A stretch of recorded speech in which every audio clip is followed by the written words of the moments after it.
निर्विघ्नो गुरुमन गणामयामा भरावैरी भवम सर्वमिति जगत मोहिते नभिजानते माम्य व परम व्याहते।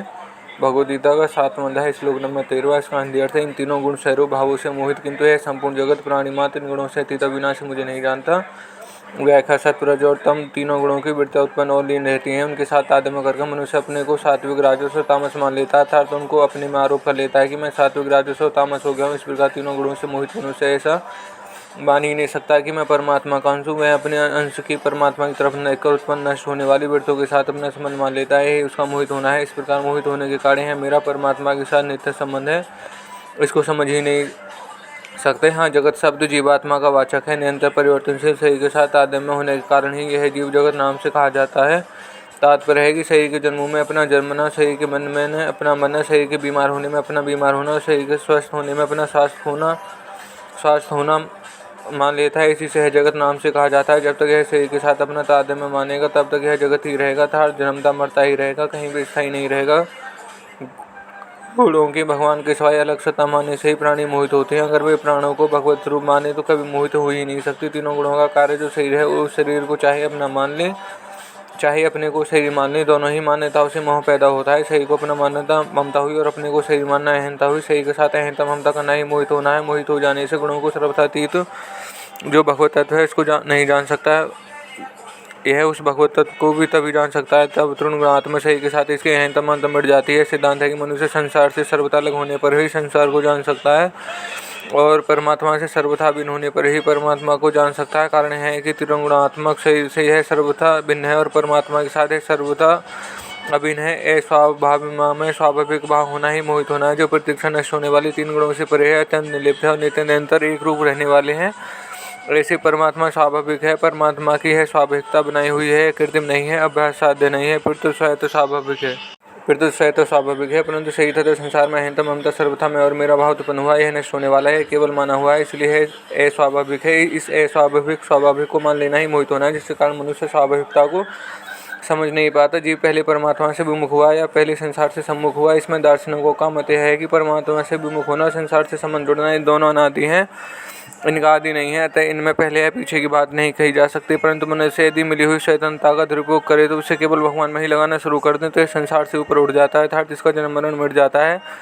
इससे यह सिद्ध होता है कि मनुष्य प्रभु की दी हुई स्वतंत्रता का दुरुपयोग करके ही बंधन में पड़ा है। अपनी स्वतंत्रता का दुरुपयोग करके नष्ट होने वाले पदार्थों में उलझ जाने से यह परमात्मा को जान नहीं सकता।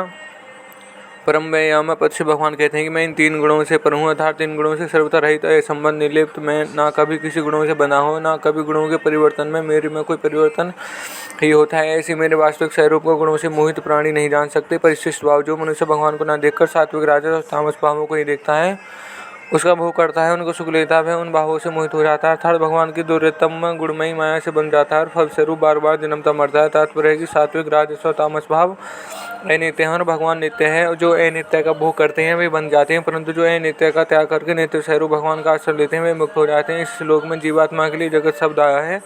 इसका तात्पर्य है कि जिसकी सत्ता विद्यमान है नहीं, उसको सत्ता और महत्मा देकर उससे संबंध जोड़ने से जीव भी जगत हो जाता है, चेतन भी जड़ हो जाता है, उत्कृष्ट परा प्रकृति भी निष्कर्ष होता है या परा प्रकृति बन जाती है। जीव जगत के उत्पत्ति विनाश को अपना उत्पत्ति विनाश, जगत की लाभ हानि को अपना लाभ हानि मान लेता है। जैसे मनुष्य कामना के साथ अभिन्न होकर कामना तत्मना अर्थात कामना रूप हो जाता है और भगवान के साथ अभिन्न होकर मान्यता अर्थात भगवत रूप हो जाता है, ऐसे ही जीव जगत के साथ अभिन्न होकर जगत रूप हो जाता है। फर्क यह है कि भगवत रूप से यह नित्य है, पर कामना रूप या जगत रूप से यह वह अनित्य है।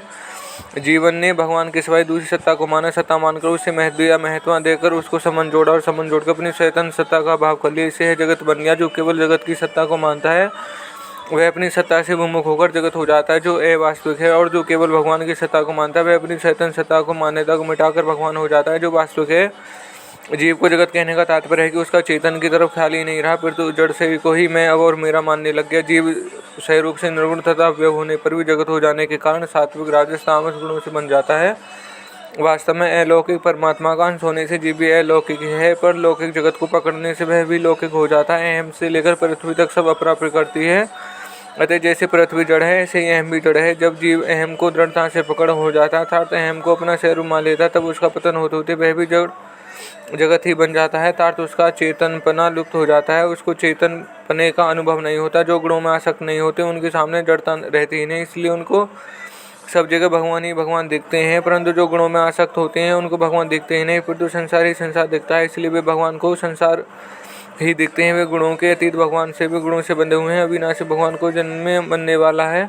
भक्त की दृष्टि तो भगवान को छोड़कर दूसरी तरफ नहीं जाती, पर गुणों में आसक्त संसार के लोगों को दृष्टि संसार को छोड़कर दूसरी तरफ नहीं जाती, इसलिए भक्त को आनंद ही आनंद प्राप्त होता है। और ये संसार मनुष्य